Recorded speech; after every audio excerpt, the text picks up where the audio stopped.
Donc bonjour à tous, merci d'être venus aujourd'hui. Je vais vous présenter une conférence qui s'appelle Android autrement, comment publier et installer en dehors du Play Store. L'objectif c'est de présenter, de comprendre comment utiliser Android sans Google, à la fois du point de vue de l'utilisateur, mais aussi du point de vue développeur. Donc petite présentation rapide, je m'appelle Pierre Boulch, je suis développeur Android et iOS depuis 7 ans, avec notamment une expérience professionnelle sur les apps grand public. Et je m'intéresse aux logiciels libres. Et du coup, de par mon métier, notamment le logiciel libre sur mobile. Du coup, petit rappel sur Android.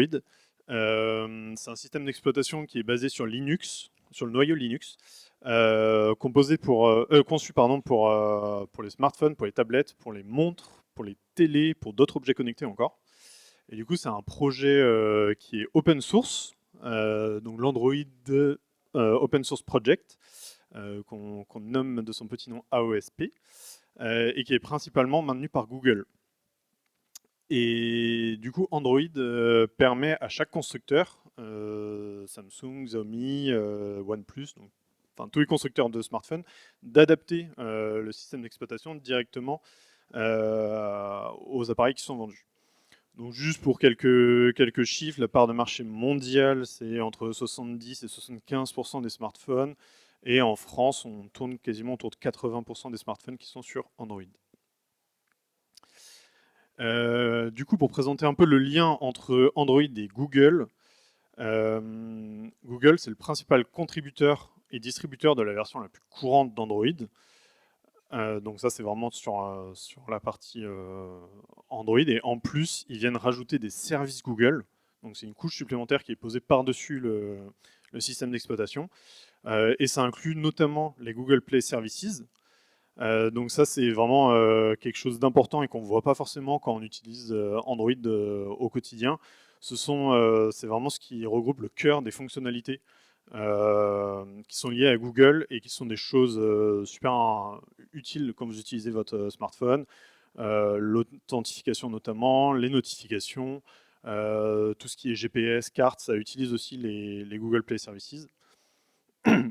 Une autre face qui est gérée par Google directement, c'est le Play Store. Donc c'est le magasin d'applications, la boutique officielle, on va dire, pour installer des applications. Et vous avez aussi tout un large spectre d'applications qui sont développées directement par Google et qui en général sont préinstallées sur les smartphones quand vous les achetez. YouTube, Gmail, Google Maps, par exemple. Et du coup, ces composants supplémentaires ne font pas partie du code open source d'Android, ils sont rajoutés par Google. Et ça a une importance vraiment, c'est vraiment important parce que si vous voulez utiliser une version d'Android sans Google, par exemple, ça va poser des problèmes. Notamment, si je prends l'exemple du GPS, par exemple, sans les Google Play Services, en général, on a un GPS qui est dégradé, qui va être beaucoup plus lent, qui va être plus compliqué à utiliser. Donc, euh, donc voilà, ça lève pas mal de problématiques en fait d'utiliser Android sans les Google Play Services. Mais on va voir ça plus tard. Du coup, comme je disais, c'est possible d'utiliser Android sans Google. Il y a des constructeurs ou même des projets alternatifs qui peuvent proposer le code de l'Android Open Source Project sans les services Google.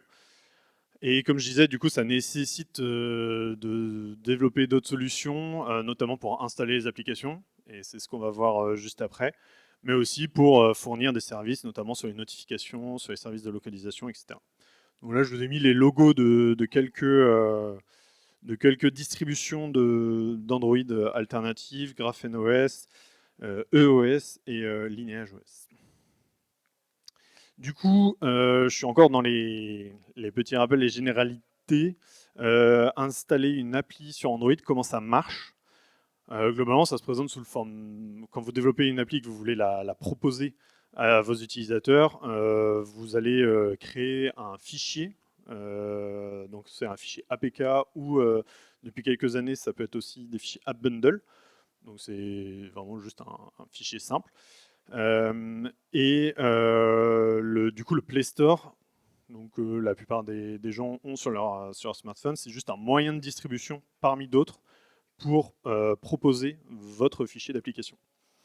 On peut aussi installer l'application manuellement grâce au sideloading. Donc ça, c'est un mot important, on reviendra juste après. Et notamment quand on veut installer ces applications manuellement avec le sideloading, il va falloir autoriser l'application qui a téléchargé justement ce fichier APK à installer des applications provenant de sources inconnues. Donc vous avez une petite manip à faire, un petit avertissement et des petites manips à faire pour que vous vous rendiez compte en fait que vous êtes en train d'installer une application depuis une voie alternative entre guillemets. Donc on a plusieurs alternatives qui existent au Play Store, je vous en ai listé plusieurs. Il doit en exister d'autres encore, là c'est les principales.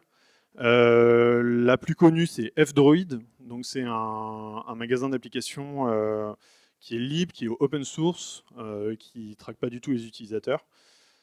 Une autre alternative, ça s'appelle Aurora Store. Là, l'idée, c'est d'être un client anonyme du Play Store. Ça veut dire que vous avez tout le catalogue qui existe sur le Play Store officiel. Seulement, vous pouvez télécharger et installer les apps sans avoir besoin d'un compte Google. Et du coup, ça permet d'ajouter une couche d'anonymisation. Après, vous avez des stores commerciaux. Par exemple, Huawei a son propre store qui s'appelle le Huawei App Gallery.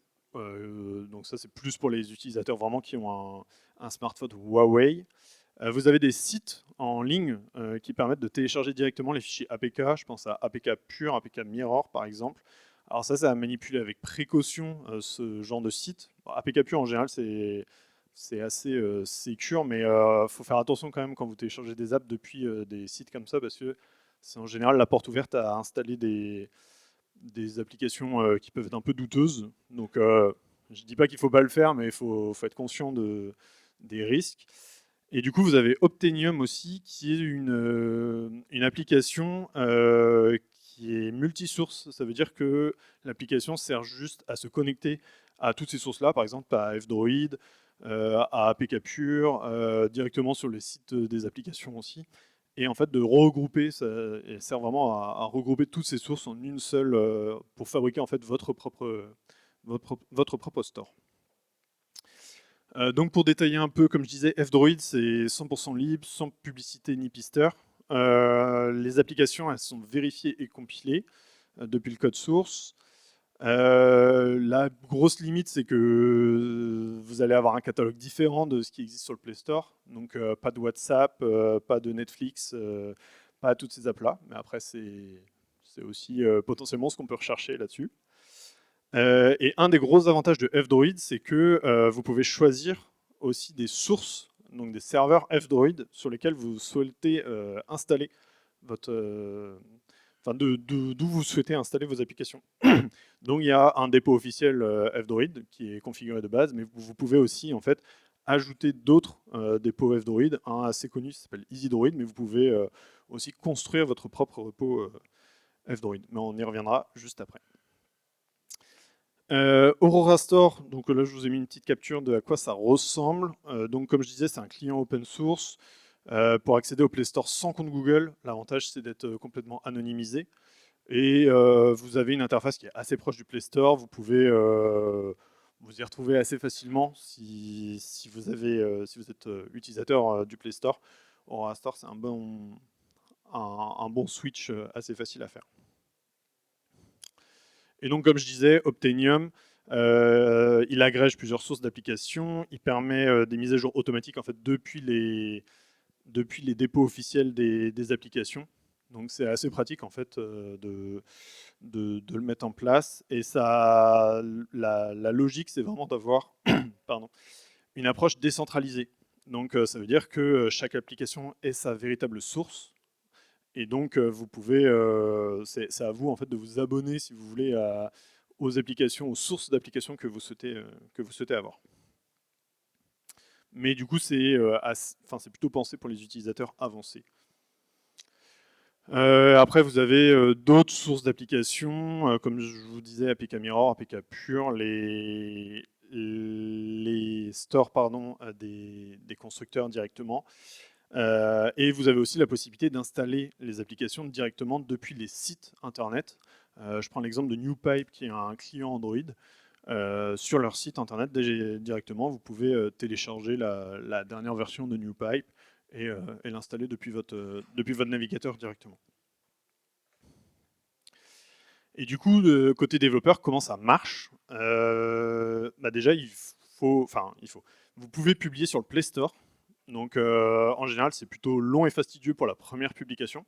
Après, ça se fait assez vite, mais ça demande d'attendre une validation par Google. Donc, ça veut dire que chaque application que vous allez publier et ensuite toutes les mises à jour que vous allez proposer vont passer par une validation par les équipes de Google. Donc, vous avez un risque potentiellement de vous faire rejeter. Donc c'est un risque à prendre en compte. Important aussi, Google prend une commission sur tous les abonnements que vous proposez dans l'application. Donc c'est entre 15 et 30% de votre abonnement suivant votre chiffre d'affaires au total en fait dans l'app. Votre compte développeur, donc pour publier sur le Play Store, ça vous coûte 20$, c'est à vie. Donc c'est pas un coût important, mais bon, c'est à prendre en compte quand même. Et pour les développeurs personnels, vous avez une obligation, si vous créez votre compte de développeur si vous n'avez pas encore créé votre compte de développeur ou que vous l'avez créé après novembre 2023, vous êtes obligé de passer par une phase de test pour publier une application. C'est-à-dire qu'il faut avoir 12 testeurs qui sont inscrits sur votre app pendant au moins 14 jours consécutifs pendant le test avant de pouvoir la proposer au grand public. Ça, c'est un truc qui est spécifique aux comptes de développeurs personnels. Si vous avez un compte d'entreprise, c'est pas nécessaire. Mais du coup, le Play Store, ça reste le meilleur moyen de toucher un maximum d'utilisateurs. Donc c'est vraiment, en général, assez incontournable si vous voulez publier une app. Je vous ai mis une ou deux petites captures d'écran. Bon, vous pouvez pas tout lire, mais l'idée, c'est surtout de vous montrer un peu tout le chemin qu'il y a à parcourir pour publier une application. Globalement, vous devez définir les règles de confidentialité, les accès aux applications, prévenir du coup si vous allez avoir de la publicité, des annonces à l'intérieur de l'app, mettre en place la classification du contenu. Donc, est-ce que c'est une app pour les accessible grand public ou est-ce qu'il y a des limitations suivant les âges des utilisateurs, la cible, donner des informations sur la sécurité des données, indiquer est-ce que vous êtes une appli gouvernementale ou non, indiquer est-ce que vous avez des fonctionnalités financières. Enfin voilà, il y a beaucoup de choses à faire à la première publication de l'app. Après, quand vous publiez des mises à jour, vous n'avez pas besoin de faire tout ça. Mais du coup, c'est un long chemin quand même à faire pour publier une application sur le store. Voilà, et du coup, ça, c'est un peu la capture quand vous voulez publier une nouvelle version sur l'App Store.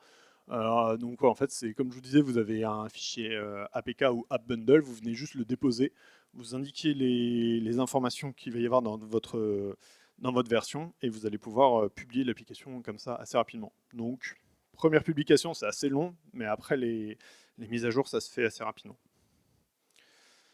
Du coup, on peut aussi décider de publier sur F-Droid.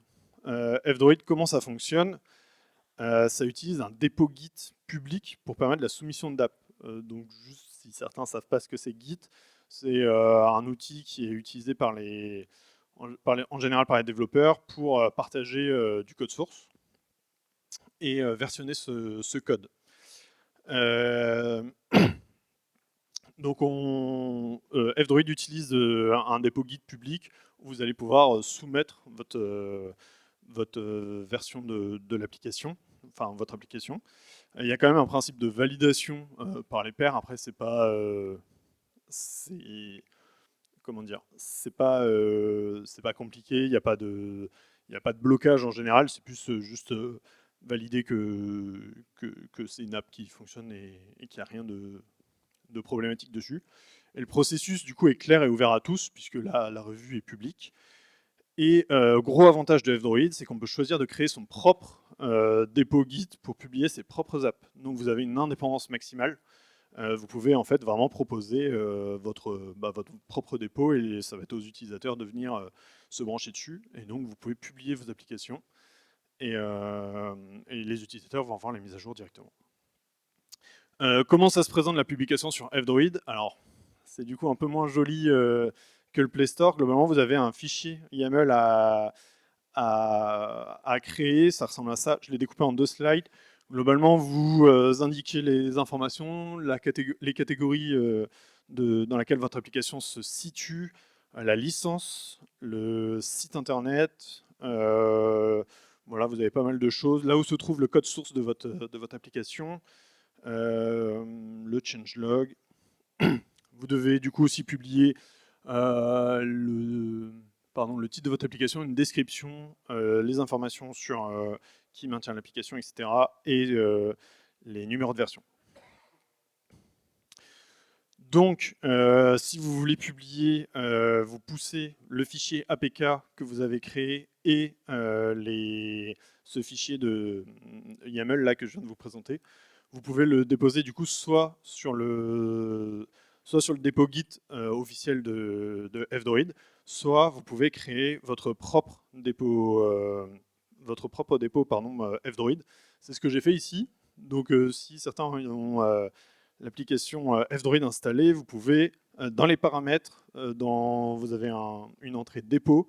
Si vous ajoutez du coup le dépôt fdroid.apostrophe.fr/repo, vous allez pouvoir après ensuite chercher dans F-Droid et vous allez trouver l'application du Capitole du Libre que j'ai fait pour l'occasion, qui vous permet juste d'avoir l'agenda là sur le week-end.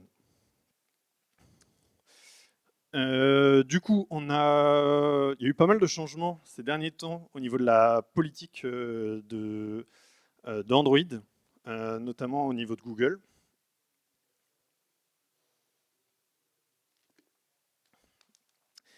Du coup, Google en fait a annoncé, c'était en septembre dernier, qu'il voulait renforcer la sécurité du sideloading, donc le chargement d'applications en dehors du Play Store.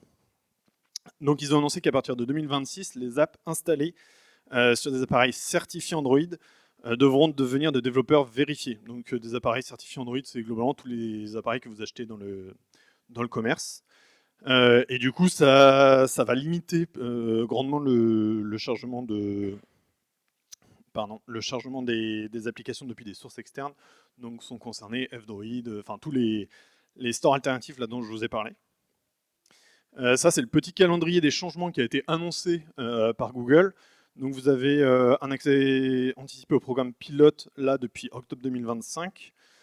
Il y aura une vérification qui sera ouverte à partir de mars 2026. Ça veut dire que tous les développeurs qui veulent publier des applications seront obligés de s'enregistrer auprès de Google. Donc c'est ce qui pose problème en fait, c'est que même si vous avez un téléphone dégooglisé, si vous voulez utiliser les services Google ou ce genre de choses, vous allez être obligé d'enregistrer votre chaque dev va être obligé d'enregistrer son compte auprès de Google. Et du coup, la suite après, c'est un déploiement régional dans certains pays à partir de septembre 2026 et mondial à partir de 2027. Ça voudrait dire que du coup, à partir de 2027, le sideloading serait très compliqué sur Android, à moins de valider son compte développeur, mais du coup de passer par une validation Google. Donc là-dessus, l'équipe de F-Droid a annoncé qu'ils étaient vraiment très contre. Ça a fait un tollé général dans la communauté. Les impacts qui étaient attendus, du coup, c'est que tous les APK qui sont non signés par Google, non vérifiés, pourraient être bloqués. Et du coup, le sideloading va être vraiment contraint sur tous les appareils certifiés. Et du coup, pour les développeurs, ça rajoute des contraintes supplémentaires puisqu'il faut valider tout son compte avec une identité légale, une clé de signature. Et du coup, toutes les apps si vous voulez publier une app sans vous enregistrer auprès de Google, vos apps seront vraiment invisibles en fait et impossibles à installer pour les utilisateurs. Et du coup, ça pose des questions. Officiellement, Google fait ça pour des questions de sécurité, pour éviter que vous installiez des applications, des malwares et ce genre de choses. Et ça pose des questions sur le fait de centraliser auprès de Google, donc, et encore plus. Mais il y a 2 jours, il y a eu une nouvelle news sur le site sur le blog Android Developer, ils ont annoncé qu'ils avaient écouté les retours de la communauté et que du coup, ils vont faire un flux d'installation des applications qui sera avancé, plus compliqué, mais vous n'aurez plus besoin de vérifier votre application. Donc l'idée, c'est que pour les utilisateurs avancés, ce sera encore possible d'installer des applications en dehors du Play Store, même si elles ne sont pas vérifiées par Google. Voilà, et du coup, quelques petits conseils si vous voulez dégoogliser votre téléphone. Déjà, installez F-Droid, c'est super cool et vous pouvez explorer pas mal d'applis libres. Vous pouvez aussi installer Aurora Store pour avoir accès à toutes vos applications sans passer par le Play Store et du coup sans avoir besoin de renseigner votre compte Google. Et essayer de regarder plein d'applications qui existent, NewPipe, OS Android, tout ça. Et pour les utilisateurs les plus avancés, n'hésitez pas à essayer d'installer un OS sans Google. En tout cas, renseignez-vous autour de vous, il y a plein d'associations qui vous accompagnent là-dessus. Voilà, et merci pour votre écoute. Et puis s'il y a des questions, je pense qu'il y aura peut-être le temps d'avoir une ou deux questions. Merci.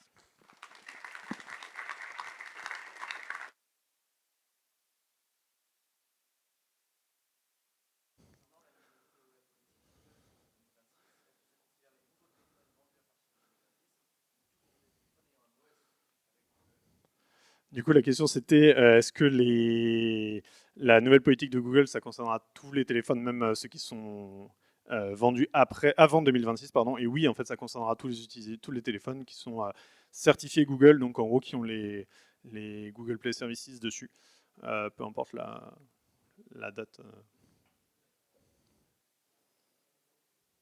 Oui.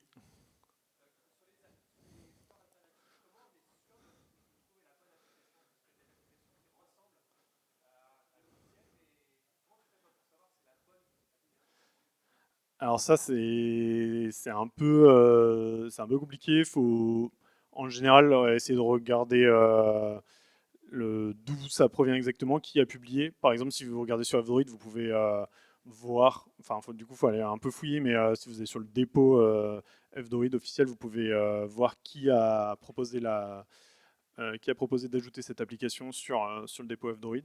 Et du coup, il faut un peu fouiller, mais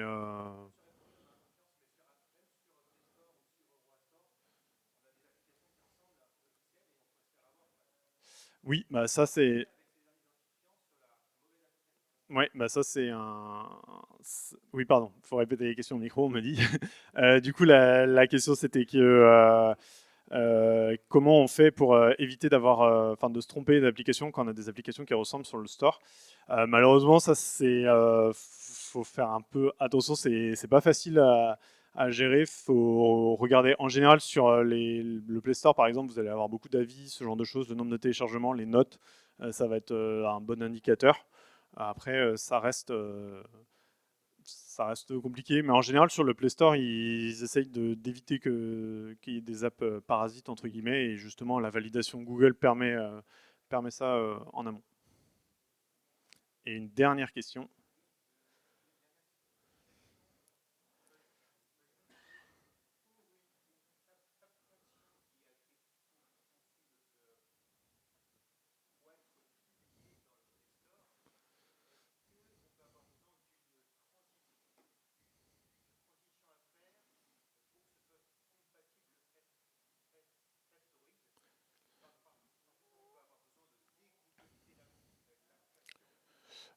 Du coup, la question c'était est-ce que pour une application qui est publiée sur le Play Store, est-ce qu'il y a besoin de faire une étape particulière pour dégoogliser l'application pour la publier sur F-Droid? Non, pas particulièrement. C'est juste qu'elle va apparaître sur F-Droid comme ayant des anti-patterns, ce genre de choses. Donc ça va être indiqué pour les utilisateurs que ça utilise des services Google et ce genre de choses. Mais en soi, vous pouvez publier l'application telle quelle sur F-Droid. Voilà. Merci pour votre attention.